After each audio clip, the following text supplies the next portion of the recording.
తెలంగాణ ఉద్యమం ఉవ్వెత్తున ఎగసిపడడానికి ముఖ్య కారకుడు మన శ్రీకాంత్ చారి.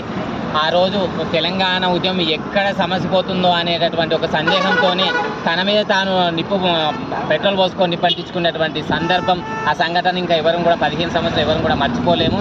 అలాగే గత పాలకులు, టీఆర్ఎస్ పాలకులు 10 సంవత్సరాలు గావించినప్పటికీ శ్రీకాంత్ చారిని కానీ లేదా ఇతర అమరులను గుర్తించలేదు. అలాగే శ్రీకాంత్ చారి గారి తల్లి గారికి ఓ ఎమ్మెల్సీఓ నామినేట్ పోస్టు ఇస్తా అని చెప్పి ఆశ చూపిస్తూ 10 సంవత్సరాలు పబ్బం గడుపుకున్నారు తప్ప తమకు ఎటువంటి పదవి ఇచ్చినటువంటి పాపాన పోలేరు. అలా కాకుండా ఇప్పుడున్నటువంటి ప్రజాపాలన ప్రభుత్వం, కాంగ్రెస్ ప్రభుత్వం అమరవీరులను గుర్తిస్తుంది. అలాగే వారికి కావలసినటువంటి సహాయ సహకారాలు కూడా అందిస్తుందని ఈ సందర్భంగా తెలియజేస్తున్నాము.